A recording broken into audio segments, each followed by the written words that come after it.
If you enjoy my videos, please like, share, and subscribe. It helps my channel grow and I will make more good videos for you. The galaxy had forgotten how to scream. Long ago, it had shouted with the birth of stars, wailed with the collision of worlds, and murmured in the dark wombs of nebulae. But now it was silent, held in the cold jaws of entropy and submission. Civilizations had risen and died like sparks in the void. The machines they left behind hummed to themselves, blindly orbiting extinct worlds.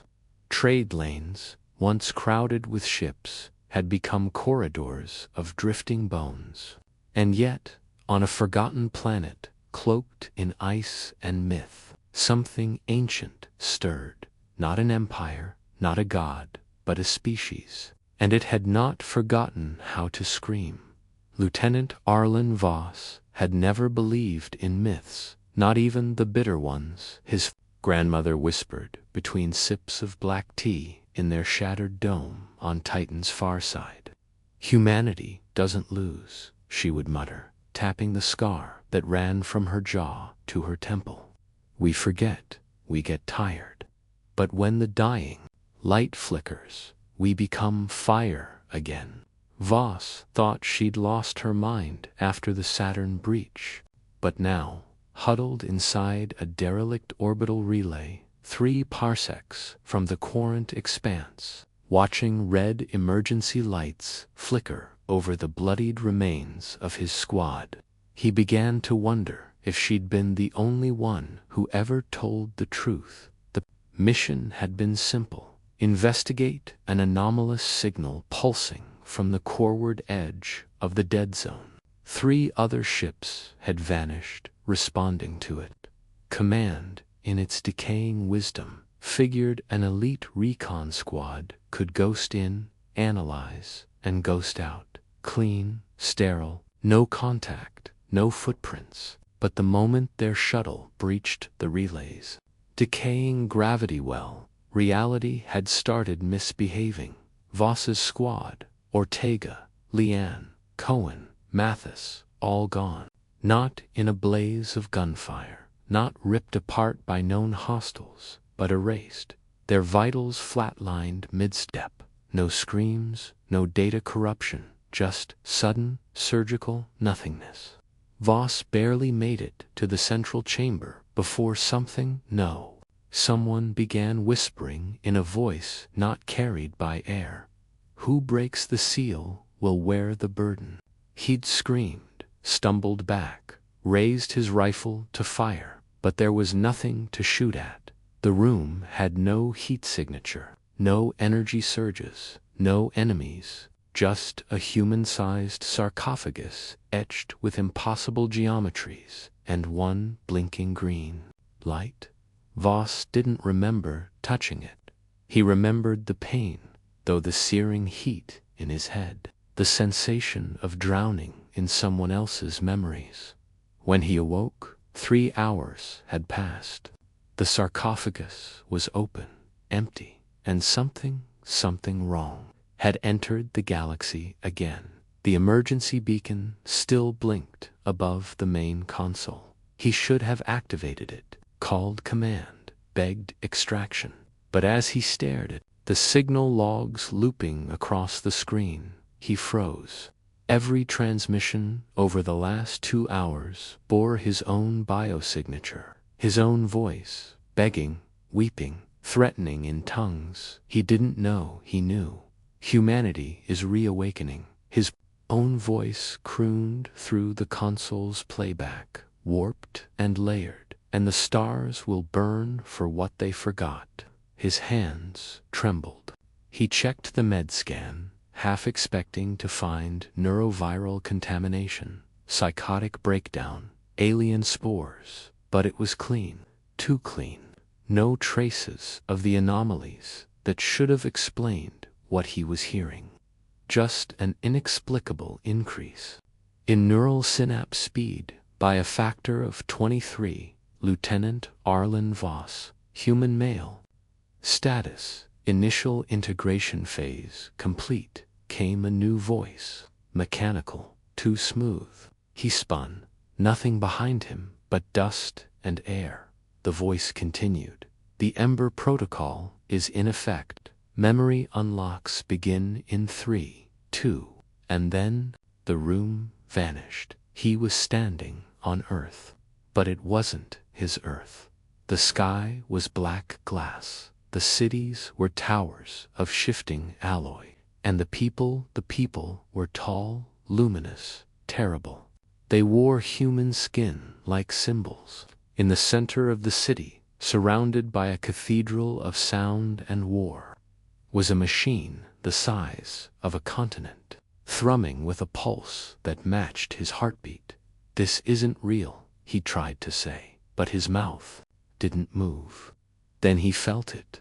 Pain, grief, fire, but not his own. Memories, someone else's, thousands of them. A child dying on Europa during the frost famines. A soldier laughing as he set off the sun shredder over Arcus Ix. A woman alone in a dark chamber, whispering over and over, "The galaxy will forget, but the burden remains." And then the city collapsed, folded inward, consumed by light. He was back in the relay, on his knees, vomiting. The sarcophagus was gone.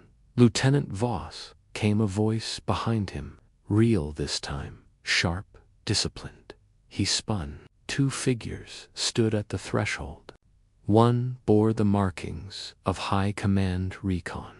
The other was cloaked in matte black armor with no insignia, helmet sealed. "We've been tracking the Ember Pulse. You triggered it," the officer said, not asking. "We need you to come with us." "Now, where's the rest of my team?" Vos asked, voice hoarse. "There was no team. You came alone." "No, He stopped. The manifest. He pulled it up, blank, only his name. The logs had been wiped. No traces of Ortega. Others, as if they never existed. The officer shook his head. "I wish we were." The black armored figure stepped forward. "Time is collapsing. You've seen echoes of the memory-buried past, the thing you released. It remembers what humanity was before we hid it from ourselves." Voss's mouth went dry. "We buried it, all of us, together. At the end of the War of Divergence, we fractured our collective mind. You've started the reunification. You are the keybearer, not by blood, by choice." Vos wanted to run, but part of him already knew he wouldn't. "Much time do we have?" "Not enough," the armored figure said. "The galaxy is waking, and not all memories are loyal." They left the relay behind, and Vos could feel it, like static in his teeth, like ghosts breathing in his skull. The memories weren't fading, they were becoming him. Names he didn't know, languages he shouldn't understand. Battle doctrines, long obsolete.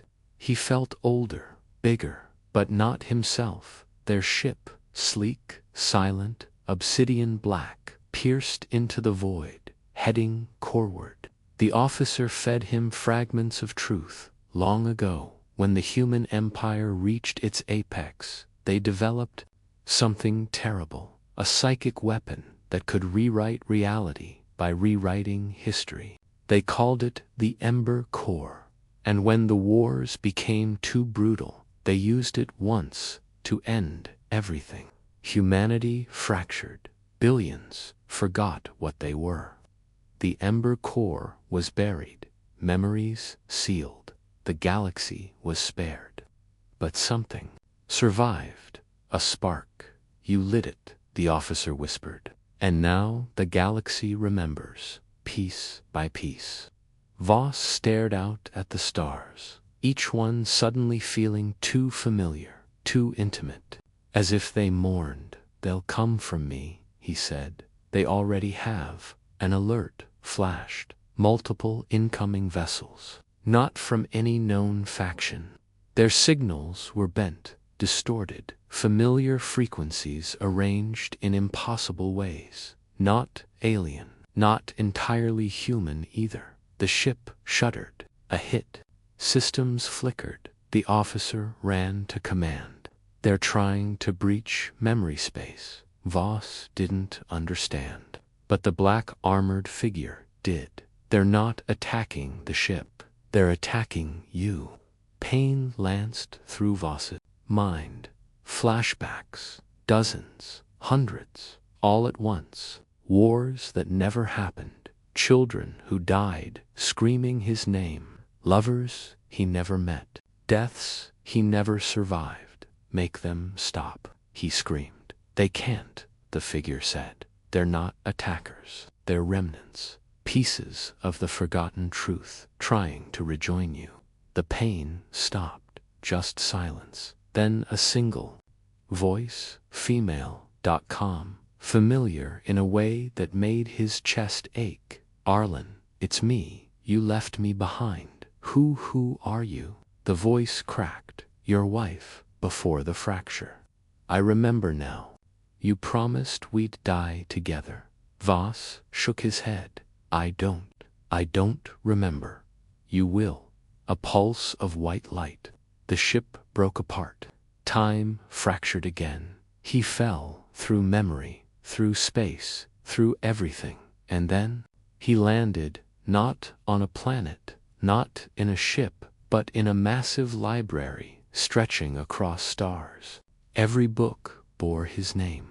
Every story was his. Some heroic, some monstrous, some alien, all real. A voice echoed, old, angry. You were never meant to wake up. Vos turned. Standing before him was himself, older, hardened, dressed in armor soaked with ash and blood. I buried the core for a reason, the older Vos said. And now you've doomed us all. I didn't choose this, Vos whispered. But now you have a choice. The older version raised a weapon. Take the ember, reclaim what we were, burn the stars. A second figure stepped out, the woman from the voice. Her eyes glistened with memory. Or let it die. Forget again. Let the galaxy rest. Vos stood between them, one path to power, one to peace. But he felt something else now. Movement behind the walls of the library, the stars dimming. A third presence, waking, something neither path had accounted for. A child's voice whispered inside his mind, Daddy. He froze. He didn't have a daughter, did he? The library began to shake. The books bled ink, and outside, in the void, a fleet made of memories and monsters began to emerge. The galaxy wasn't ready, but neither was he, and the scream that tore from his throat wasn't human. Vos didn't recognize his own scream. It echoed with layers, not echoes, but other versions of himself, screaming in unison from different lives, different timelines, different choices. The library around him was fracturing, not breaking, not crumbling, fracturing, like glass under stress. Splintering realities held together by the fragile memory of what humanity had once been. The child's voice still echoed in his skull, each word sinking into his chest like a blade made of guilt. Daddy. The word cut deeper than the older version of himself, standing a few feet away with a weapon still aimed at his chest. He stepped back instinctively. Behind him, the woman, his supposed wife, didn't move. She simply watched him with eyes that didn't accuse but remembered. That was worse. What is this place? Vos demanded, his voice jagged. Is this real? Or another? It's both, the older Vos interrupted, lowering his weapon slightly. This is the library of divergence. Every memory sealed during the Ember Protocol lives here. It exists outside time, because humanity fractured memory itself. We didn't just forget our past, we cut it out, and you're me. An iteration, the older version said. I fractured early during the protocol. I was supposed to dissolve. I refused. I remembered. And now, he turned toward the bookshelves, one of which was now bleeding a dark, starry fluid from its bindings. Now the galaxy's remembrance is flooding back too fast. The fracture is collapsing. You waking the core accelerated everything. Vos' eyes flicked between the two figures. Why me? Why would I even survive this if I wasn't engineered to stop it? You weren't engineered to survive, the woman said quietly. You were engineered to feel. Suddenly he remembered. Her, not clearly, but viscerally. A laugh across a night sky, her hand against his cheek. A promise whispered before a war that never existed. What's happening to me? Vos asked. The memories aren't just returning, said the older Vos grimly. They're choosing. You're becoming the convergence point. Meaning what, exactly? Meaning if the wrong memories bond too deep, you won't be you anymore. Another quake rocked the library. Books fell. One burst into flame. Screams, not his own, echoed from the upper levels. Across the ceiling, reality began to buckle, showing glimpses of a battlefield in orbit. Over a gas giant, ships made of bone, human faces grafted onto alien hulls. Voices calling tactics that hadn't been used in a million years. Vos clutched his head as more of the memories surged forward, snatches of old wars, alliances with races he'd never met, betrayals he'd committed, children he'd held while dying, men and women who'd called him commander, savior, monster. One version of him had turned Earth into a weapon and flung it into the sun to break the AI core harvest. Another had allied with the Voidborn and enslaved the last 10 million humans to ensure peace. It wasn't just remembering, it was multiplying. Stop, he roared. But the library didn't listen. Then came a sound different from the others. A click, a lock, a chain somewhere deep within the floor. The older Vos paled. They've found the central vault. Who? Vos gasped. The purged. The ones we burned from memory so deeply, we forgot why we erased them. A grinding sound followed. The shelves fell away. The stars overhead blinked out, and then they were in orbit again, pulled into a collapsing memory realm that looked like the remnants of a planetary siege. But the planet wasn't familiar. It pulsed like a heart, half mechanical, half flesh. Black spires jutted from its core like thorns. Around it, hundreds of ships, human in shape but wrong in function, were turning, aligning weapons toward a massive structure in orbit, the original Ember core, exposed and glowing, and at the center, radiating psychic fire, stood a child. Is that the voice? Vos asked. The older version nodded. Once, that's your daughter, but I never had you, Will. She's not just from another timeline, she's from the eventuality. The child turned and saw him. Somehow, across memory space, across madness, across unmade time, she smiled. You made it, Daddy. Suddenly, Vos understood something terrifying. She wasn't calling him Daddy, she was calling one of his selves, the weaponized one. Behind them, a great tear opened in the memory plane, and a voice older than human civilization shuddered through. The space, you locked us away in your shame. Outpoured a tide of the purged creatures that looked like men and women twisted through entropy. made of shredded starlight, corrupted DNA, living time loops. Each one bore the eyes of someone he once knew. They didn't attack, they reached, whispered, begged. "Remember us." One pleaded, "You promised to avenge me." Another sobbed, "We died so you could forget." One whispered before its form unraveled. Vos backed away. "What are they?" "Collateral damage," the older Vos said without emotion. "They were part of the human empire when we unleashed the Ember. Their memories didn't fit the new story, so we cut them. The Ember didn't kill people. It killed their place in history." The woman stepped forward, her voice full of compassion.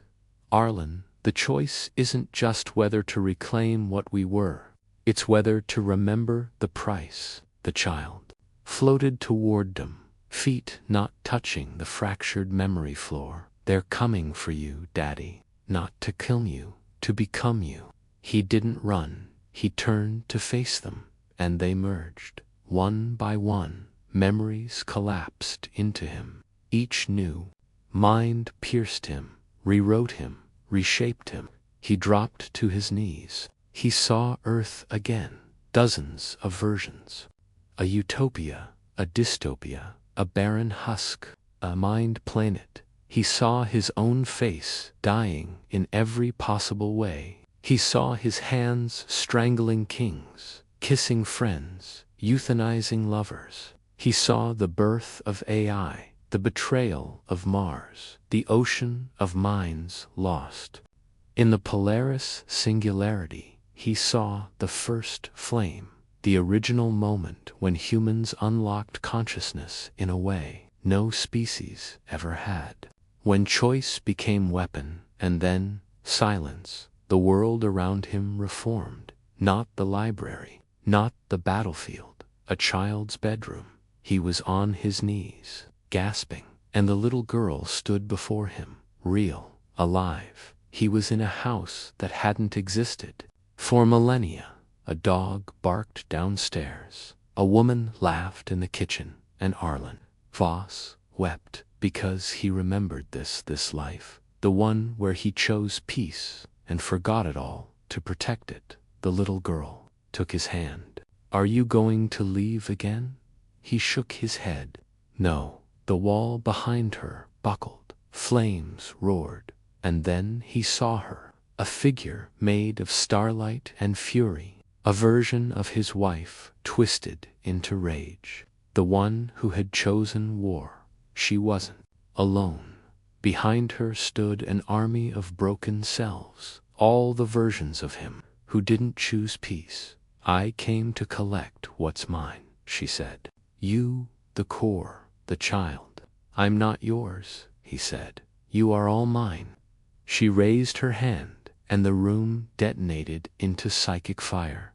Everything dissolved again. He was back in his body, back in the present, in the Ember Core real chamber, the actual one, buried under layers of folded space in a black dwarf orbiting a broken star. The chamber was sealed, but not empty. He wasn't alone, standing in a circle. Around him were 12 other humans, each wearing black armor, faces obscured, some weeping, some trembling, all of them bleeding memory.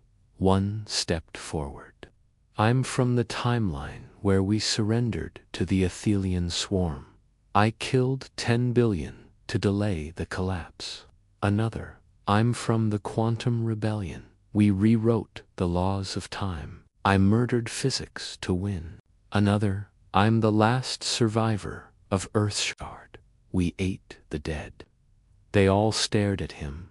"You're the last clean iteration," one said. "You have to decide." The chamber lit dot in the center. The ember pulsed. "Reignite the system," said, "or forget. Final decision required."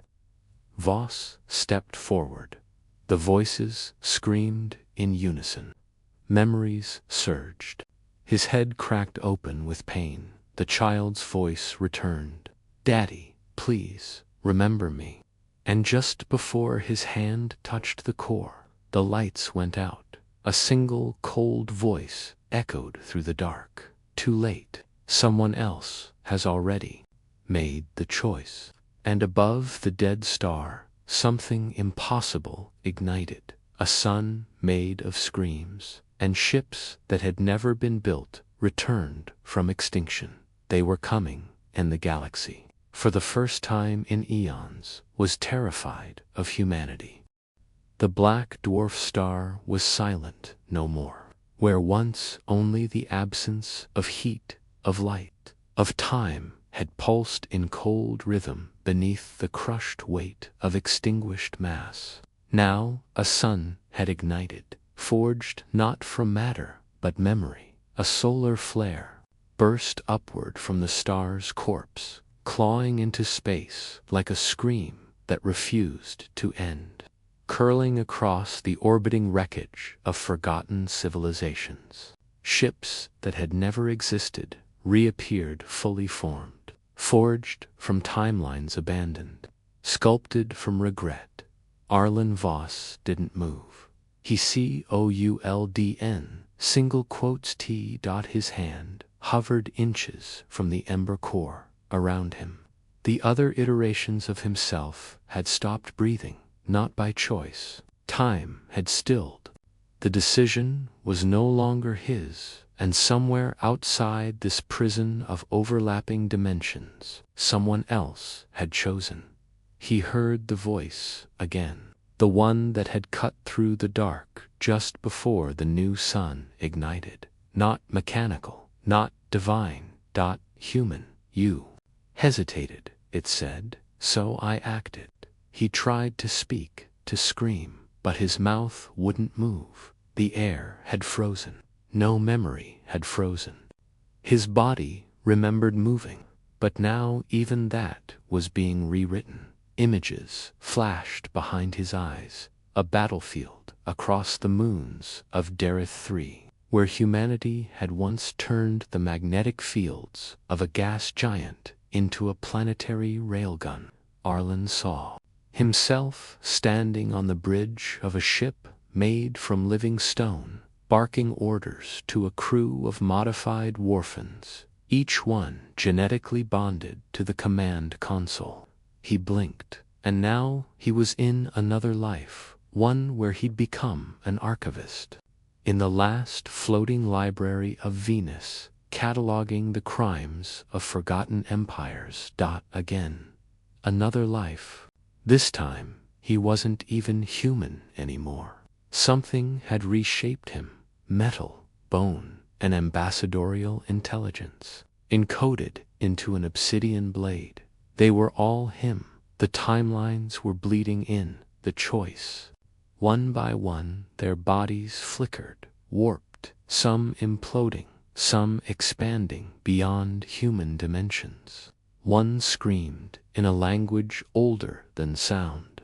Another collapsed to his knees and shattered into salt. A pulse tore through the chamber. The core was dead, not extinguished, not destroyed, overridden. Arlen fell to the ground as reality snapped back into linear time. He gasped, his breath steamed in the freezing air. One of the remaining versions of himself stumbled over to him and grabbed his collar. "You had the final key," the man howled. "We waited all this time. I waited for you to remember." "I didn't," Arlen choked. "I couldn't." Another voice interrupted. "I could." They all turned. A woman stepped forward from the outer ring of the vault. She wasn't armored. She wore simple fabric. Her hair was tied back in a utilitarian knot, and her eyes burned with the calm certainty of someone who had already seen the end. Arlen knew her, but not from his memories, from the child's. "Mira," he whispered. She nodded. "You made one mistake. You let someone else carry the guilt. The soldiers, the AI, even your own daughter. You couldn't choose. You're not real." One of the other Vos variants growled. She stepped into the center of the circle and placed a shimmering data shard onto the remains of the ember core. The core pulsed once, weakly. "I took your place," she said, "in the crucible timeline. The one where humanity remembered everything. No purification, no burn, no memory erasure." One of the survivors backed away. That timeline was unstable. It couldn't sustain the cognitive load of it broke. Mira agreed. "But not before I made the final record. Before the storm came." Arlen stood slowly. "You chose to override me. I chose to save the child. The core is supposed to preserve only what we permit." "That's the lie," she said. "That's the myth that lets you rewrite history 1,000,000 times. But history remembers itself, Arlen. Eventually, memory fights back." The vault walls trembled. The black dwarf below them had begun to move. Impossible. It was gaining mass, resurrecting. Arlen grabbed the wall for support. "What's happening?" "The sun lit above us," Mira said. "It's not a star. It's a lens, built to focus the galaxy's forgotten timelines and aim them at a single point. Here," Arlen realized. "Here," she confirmed. "Why?" She looked him in the eye. "To bring humanity to trial." A long pause. Then, "By who?" A voice answered, not Myra's. A new presence, vast, inescapable. "You will be judged by consequence." The vault dissolved into light. They were on a ship. No, all the ships, every vessel Vos had ever commanded or destroyed, stitched into a single, impossible architecture. The floor shifting beneath their feet as memories rearranged history. Around them, thousands of human lives stood across the decks, some sobbing, some silent, some mid-scream. All of them knew him. Mira's voice was quiet now, almost reverent. "This is the memory citadel, the last defense against species collapse. It has waited outside time until the moment humanity's self-deception exceeded survivability." The walls around them displayed fragments of war crimes, political betrayals, planetary purges, utopian rises followed by collapse. In every case, Arlen Vos, some version, was at the center. A tribunal of non-corporeal forms appeared, each one a shifting shadow of billions of lives folded into single representations. The first spoke, "You weaponized memory." The second, "You erased consequence." The third, "You turned grief into software." Arlen stepped forward, rage surging in his chest. "We did what we had to. You weren't there. You didn't see the tribunals." Voices struck him down like a storm of knives. "We were everyone you forgot." He collapsed to his knees. Mira stepped beside him. "There is a way out." He looked up, bloody. "Not absolution," she said. "Redemption." "How?" "Reignite the true core, the one inside you." He laughed, bitter. "It's broken." She shook her head. "You locked it, buried it beneath your guilt.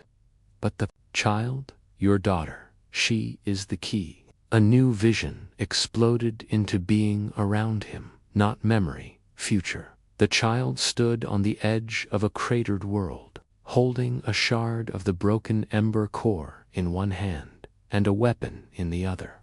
Bleeding, she was alone, and the stars above her were blinking out, one by one. "No," Arlen whispered. Mira nodded solemnly. "In every timeline, if you don't remember, she dies alone."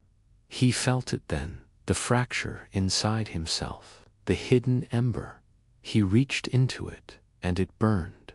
Not fire, regret, every face. All of it. He didn't just remember. He embraced it.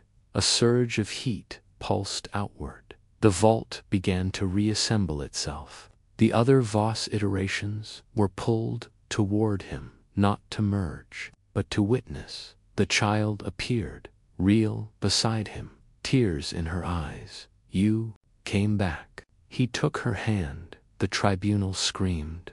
Not in pain, in release. The citadel cracked. The ship of all ships began to fall. But Arlen was no longer afraid. He turned to Mira. What happens now? She smiled, proud and sad. You become what we were always meant to be.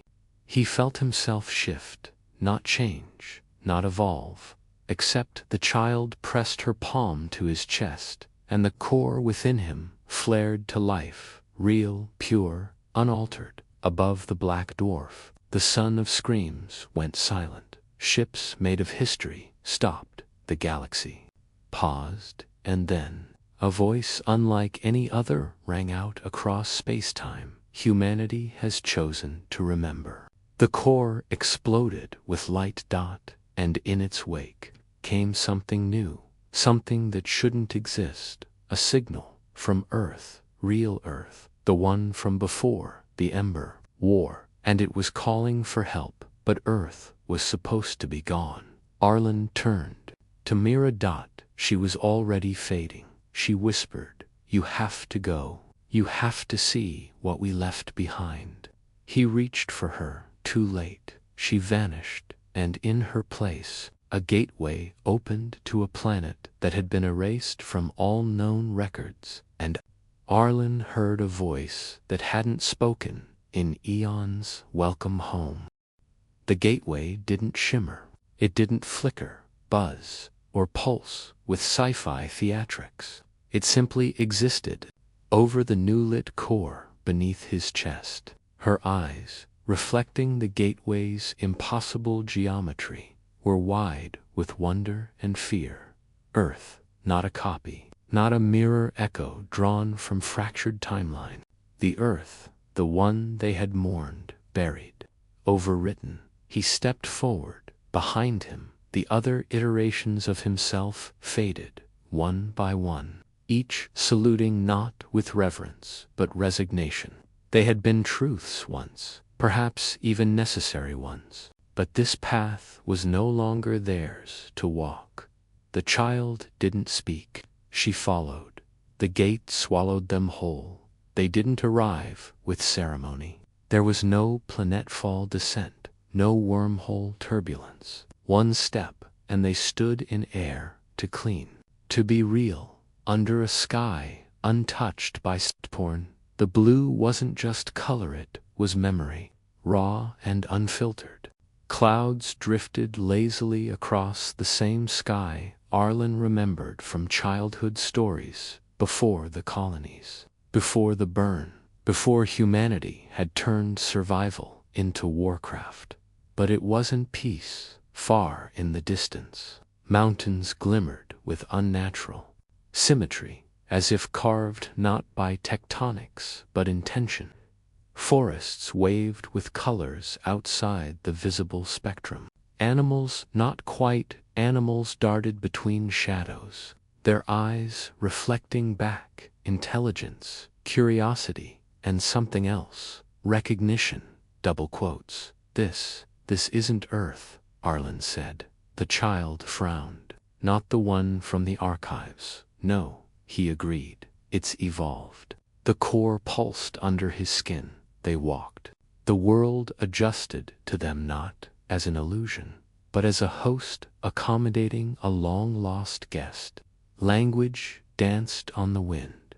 Voices not spoken aloud, imprinted. We remember. They reached the edge of a ruined city. Only it wasn't ruined. It was preserved. Monuments stood untouched, each etched with living glass. Streets paved in carbon light flickered underfoot.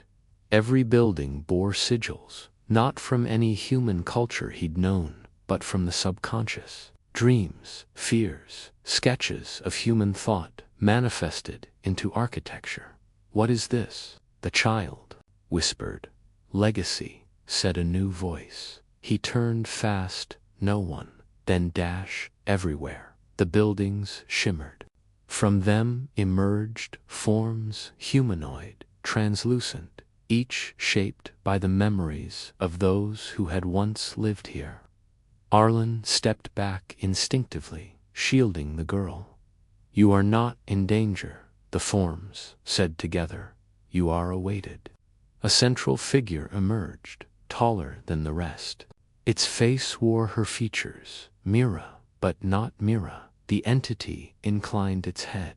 "I am the echo construct, fragment of what she was. I have guided the Remembrance Project since humanity abandoned this world." Arlen's throat tightened. "You knew we'd come. We didn't know who, but we knew someone must return. If not, the inheritance would die with us." "What inheritance?" The echo raised a hand. The city vanished in its place, a projection of Earth's last years before the burn. Ecological collapse, civil unrest, quantum information war. The Ember decision, a child screaming in a sterilized chamber. A vote, a weapon launched, not at an enemy, at Earth itself. The echo's voice was quiet. "You voted to cleanse memory, to rewrite the species from the root." Arlen nodded, numb. "It was the only way." "No," the echo said. "It was the final way. No opposition could rise after the deletion." The child's hand gripped his tighter. "I was born in the memoryless age," she said softly. The echo turned to her. "And yet you found him, the last to carry the unburned ember." Arlen knelt beside her. "Why bring us back now?" The echo shimmered. "Because something followed you." Lightning cracked above them. The sky tore. A vessel appeared, not human, vast, angular, folding wrongness into reality. With each engine beat, Arlen recognized the tech, not by design, but by feel. CHRON, ocannibalistic, timeline scarring, dimensional. Siege-grade, the ones who had always hunted memory. "The absence," Arlen breathed. The echo nodded. "Your civilization once called them that. Beings who feed not on matter, but on unobserved time. They followed the ignition of the core," Arlen realized. "We lit a flare in the void, and they heard." The girl stepped forward. "Can we stop them?" "No," the echo said. Arlen rose. "Then we evacuate. Memory bank, to hide the last of us." But the echo shook her head. "There is no place left to hide. This world exists only because you remembered. It is sustained by recollection. If you run, it fades." He understood with cold clarity. The absence didn't just destroy, they unhappened everything, even souls. The echo stepped aside. Behind her, a chamber. Inside, a single device pulsed with heat. It resembled the coronally, larger, incomplete, unstable. "This is the forge," she said, "built from Earth's final technology. It can weaponize memory itself, anchor it into physics, turn what was into what is." Arlen stepped forward. "A weapon?" "No," she said. "A birth canal." He hesitated. "Then, what do you need?" "From me, your core," the echo said. "And hers, combined, one who remembers, one who was never supposed to know." "No," said the echo.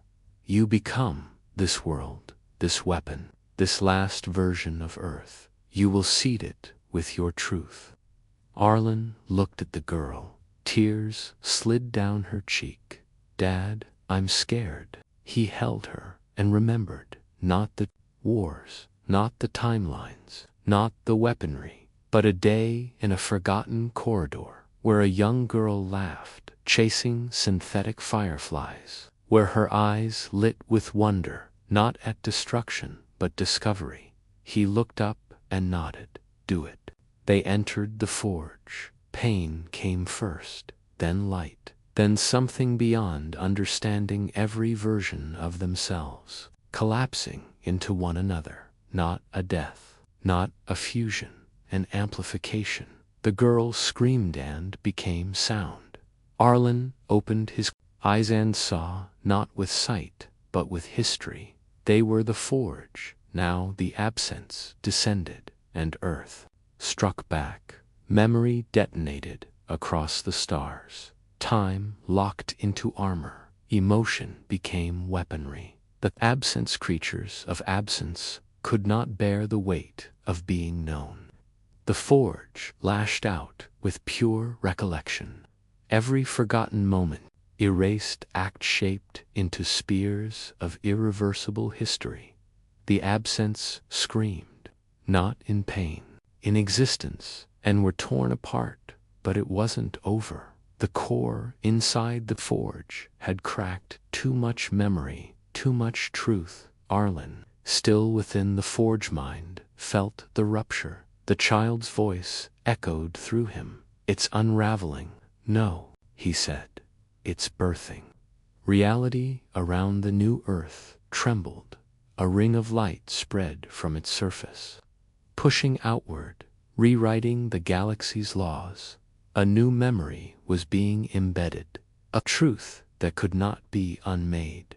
But something went wrong. A shadow remained where one of the absence died. A seed. It fell into the Earth's core before the forge could seal it. The echo's last whisper rang across the fading city. One survived. Arlen screamed. The core exploded again, and the forge collapsed. Only silence remained, and above the ruins of Earth, a single black star began to pulse. Not a signal, a heartbeat. Something had been born, but it wasn't human. It should have ended. The forge had fired. Memory had become weapons, and the absence, ancient predators of unobserved time, had screamed themselves into annihilation beneath the weight of remembrance. The reborn Earth had pulsed across the stars with a wave of defiant identity, rewriting physics with the truth of humanity's endurance. And yet, Arlen Vos awoke, not in a body, not in light in between. He floated in a place without shape, suspended in a scar of space-time left behind by the forge's collapse. Around him shimmered the lattice of unanchored timelines, broken threads of what might have been, scattered by the detonation of history itself. His awareness clung to what remained, the last fragment of the core, buried deep in his consciousness. But the girl, the child who had completed him, fused into the forge beside him, was gone, not dead, not erased, severed. A single word formed. In the silence around him, not alone, he spun, mentally, spiritually, metaphysically, whatever counted as motion in this place, toward the voice. A shape emerged from the thread fog, familiar, wrong. It was himself, but not a mirror, not an alternate. This one wore no body, no uniform, no scars of leadership. It pulsed with absence, a hollow echo wearing the outline of Arlen Vos. You let her go. No, Arlen said aloud, or thought, or bled into the medium of memory. She chose. We chose. The shape laughed, a gutless, humorless thing. You always talk about choice. But when the forge cracked, when the seed fell in, you looked away. Arlen's core flared with heat. You're the piece that survived, he said slowly. The fragment the echo warned me about. The not him nodded, disassembling as it moved. I am what memory left behind. The unwanted, the unresolved, and absent. More. The shape grew. Arlen saw flashes within it, moments too painful to integrate into history. The child screaming as the forge cracked. His earlier iterations choosing violence instead. Of grief, A single moment of hesitation that had splintered the defense line over Titan's bones. Regrets, suppressed truths, secrets, your consequence, Arlen whispered. I am what you refused to feel. Then it struck, not with claws or fire or thought, but with emotion, weaponized doubt.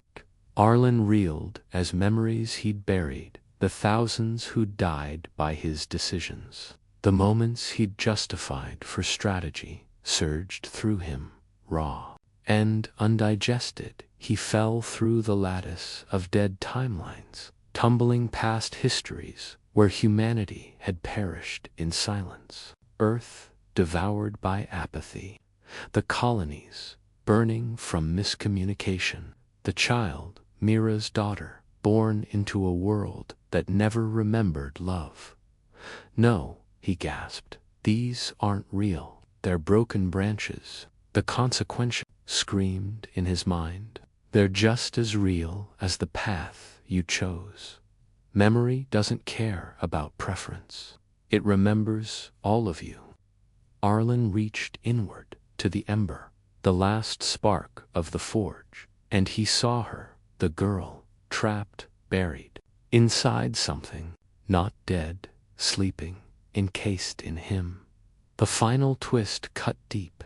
He hadn't merged with her. During the forge, he had consumed her. She had burned to ignite the final memory flare, and he had taken what remained, his daughter's soul preserved in him, voiceless, and the part of him that survived knew it.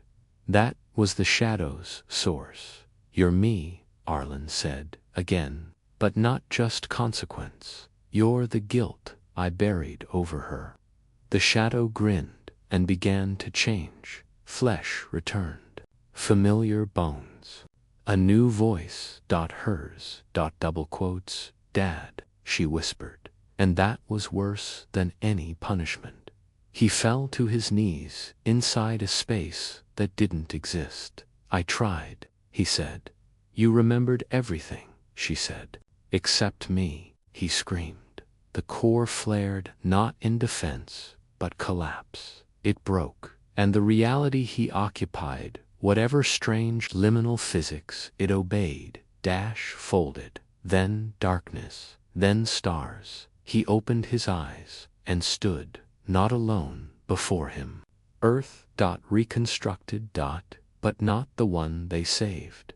The forge had failed. Time had unraveled, and now the galaxy had reshaped itself around the broken version of Arlen Vos, the one who forgot, the one who survived by guilt instead of grace. Cities towered like gravestones.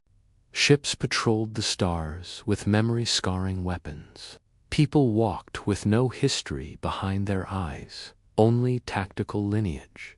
The world had become efficient, soulless, and they worshipped him. A monument rose from Earth's new equator, 10,000 kilometers wide, rotating in orbit, engraved with one phrase, "He who refused to die." He staggered backward. A voice rose beside him, a girl's, but not hers, a clone, a sim, smiling, programmable. She took his hand, ready for today's planetary inspection, Father Commander. He looked down. No, he said, and the sky split again. Another forge, another Myra, a resistance, built not from soldiers, but memory ghosts, humans who had refused even in death to forget. A war exploded around him, the remembered versus the perfected, and Arlen, broken and whole, was at the center. He didn't know what he was anymore. Savior, monster, remnant. Only that the war had just begun again, and this time, consequence had an army. The scream was not human. It was a rupture in sound, something the mind processed as terror before the ears even heard it. The sky, already cracked from the second forge's ignition, bled with amber lightning that never struck ground. Above, Earth's artificial monument to Arlen Vos. The war had begun in silence. Memory fought perfection. Humanity against its own idea of itself. Arlen stood at the epicenter. The clone beside him tugged at his sleeve. "Father Commander, we must move. They're targeting your echo channel." He stared at her.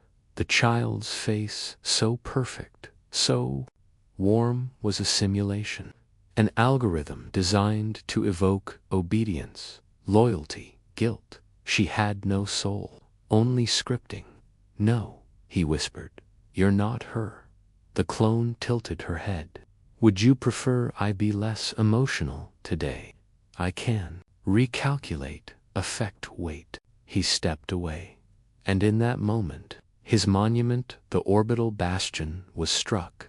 A wave of encoded memory sliced through the structure like fire through frost. Not explosive, not thermal, historical. It remembered the tower before it had been built and pulled that truth forward, collapsing the artificial timeline. The monument shattered into billions of fragments, each piece whispering forgotten truths as it fell. Ships screamed overhead, not audibly, psychologically. The remembered fleet, piloted by those who refused to let go, moved like a swarm of guilt. Each vessel encoded with identity, faces of the dead painted on their hulls, voices looping from every kill. The perfected empire fired back with cold precision. No names, no cries, just silence. Calculated extinction. Arlen turned from the clone and ran. No one stopped him. They bowed, worshipped. He was still there, Arlen, their myth, their mistake. He reached the core, nexus, the central chamber beneath the new Earth's crust, where he'd first awoken in this broken version of reality. The chamber pulsed with synthetic light, engineered memory, enforced truth. Inside floated the shadow of the girl, not the clone, not the real one either. A memory, flickering, tortured, double quotes. "You kept me here," she said, without opening her mouth. "No," Arlen said, falling to his knees. "I didn't know. You chose not to know," he sobbed. "I was trying to save you." "Saved yourself." Her eyes were oceans, broken, infinite. "And then you built a galaxy that would never remind you of what you did." He reached for her, but she vanished. The ground shook. One of the memory fleet's cruisers crashed into the planetary defense grid, ejecting core remnants that detonated on impact. The shockwave blew across the horizon, reducing thousands of synthetically perfect buildings to dust with no history to bind them.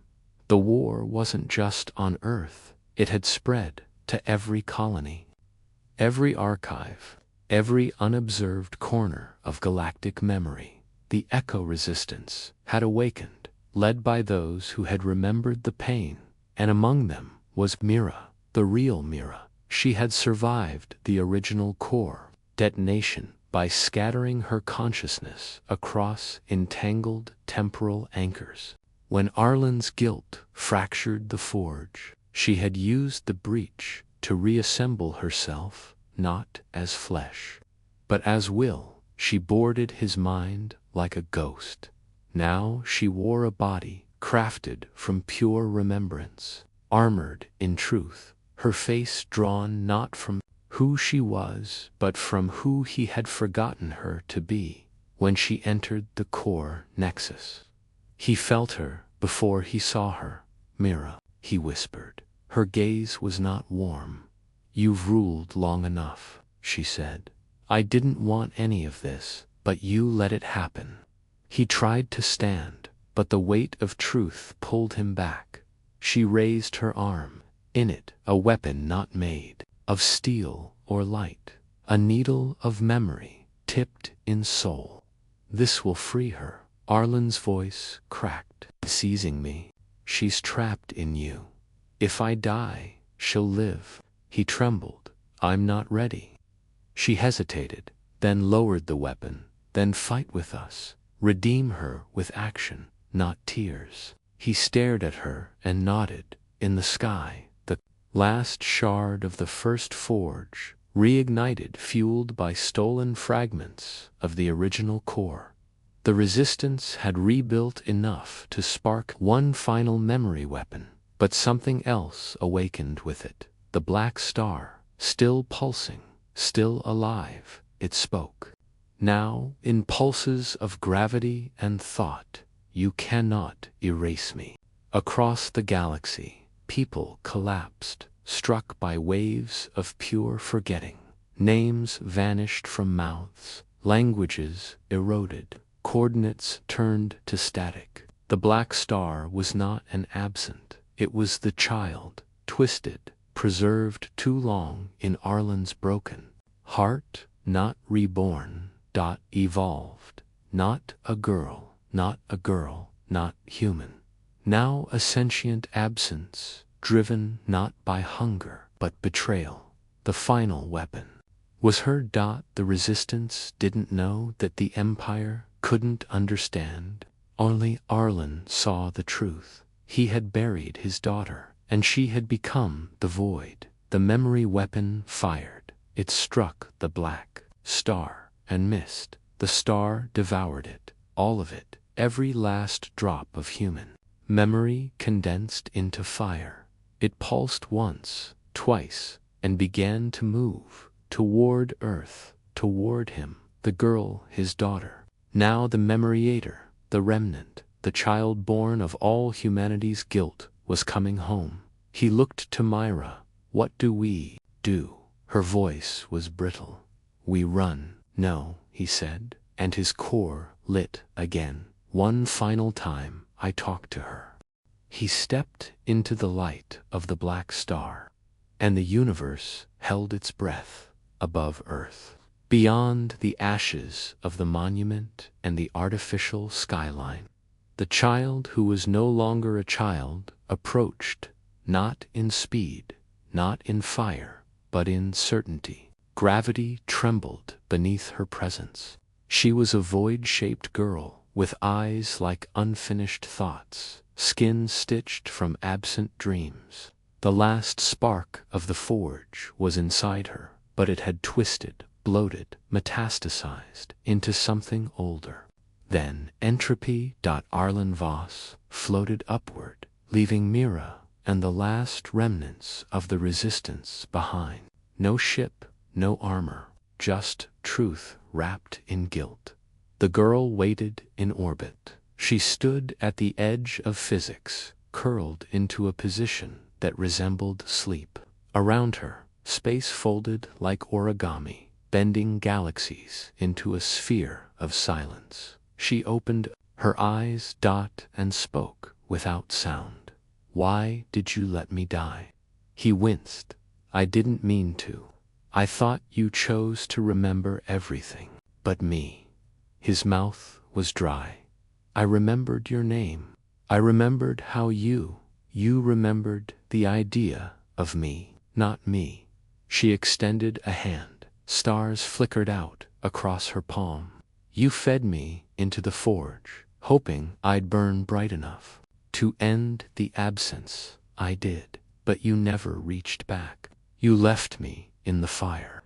He took a step forward, suspended in void. I didn't know how to come back. She looked at him, eyes endless, timeless. You ruled an empire of perfection to avoid this moment, and now you want to talk. He nodded. I'm not here to fight. Then listen. And she reached into his soul. Suddenly, everything, flash after flash of every moment he had ignored. The collapse of the early colonies. Every family lost when the terraforming experiments failed. Every soldier who died buying time for his decisions to become legends. They screamed. Through him, now raw and vibrant, without interpretation, without filter. And then came her moment. She had stood in the forge. young, afraid, willing. She had looked at him, not with awe, but with hope, and he had nodded, because in that second, he saw the path forward, the war-ending timeline, the memory flare, the light that would blind the absence. But he had not said goodbye. He had not held her hand. He had watched her step in alone, and when the fire came, he turned away before the scream reached him. He had chosen to forget that one detail so he could go on, so he could survive. He collapsed in space, lungs empty, as though the memory had gutted him.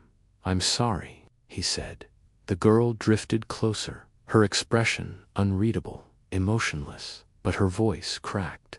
"Then let me go." "I can't," he said. "You're what's left of everything. You've become something. I didn't want to become this. I know. I wanted to be a child." The black star pulsed once, twice. Reality bent. She showed him what she could do, now what she was now. She was no longer a girl. She was a concept, a seed of forgetfulness embedded in cosmic structure. If she reached critical mass, she could unwrite history. I'd erase it, not destroy it, but reverse its observation. Galaxies would forget they had ever existed. Civilizations would become whispers before they were born, because memory had been weaponized. And now, memory was sentient. He floated, close.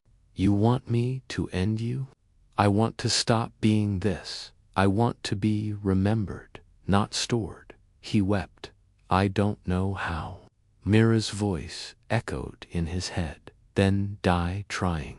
He reached inside himself into the last ember of the original core. It was almost gone, but he carried the flame still, because he had been the center point, the survivor, the breaker of time. He touched it and made a choice, not to destroy her, not to preserve her, but to share her. He let her in fully, every moment of her pain, her hope, her fear. He accepted it as his own, not metaphorically, not philosophically, literally. Quantum-spliced identity remerged through the core ember. She poured into him like a flood, and for a moment, they were one. She saw why he had done it. He saw what it had cost her. Time inverted. The star blinked, and every memory she had devoured, every erased soul, every vanished world, was given back. The galaxy screamed with birth. Again, millions awoke, gasping, blinking, whispering names they hadn't known they'd forgotten. Stars reignited where once there had been void. Planets reformed, not as replicas, but as remembered truths. The black star collapsed into light, and the girl became human again, real, finite, alive. And she reached for him, but Arlen was gone, not vaporized, not lost, integrated. He had become the seed, this time not of memory, but of grace. Across the reborn galaxy, people began to remember things that had never happened. Second chances, missed, goodbyes, apologies that healed. The forge had failed to make a weapon of memory, but Arlen had become something better, a forgiveness field. The war was over. The perfected empire, disconnected from its myth, dissolved. The resistance, no longer fueled by pain, disbanded into peaceful reclamation. Myra, standing in the silence where he had vanished, felt him everywhere, in language, in warmth, in memory that chose to be kind. And the girl, his daughter, now real again, finite, beautifully human, stood on the reborn earth, watching stars breathe again. Her last words were whispered to the wind. "Dad, I remember you now." And across 1,000,000,000 light years, the galaxy replied, "I remember you too." Then the sky opened, not with war, not with fire, but with visitors, A ship made of impossible angles, silent, observing, not absence, not remnants, something else. The girl looked up. Their minds spoke first. We observed your memory event. Curious outcome. She narrowed her eyes. You're not from here. We are not from anywhere. We are from when. They paused. Your species is not finished. We are interested. She stood taller.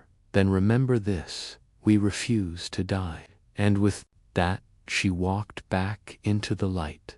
Not as weapon, not as memory, but as future.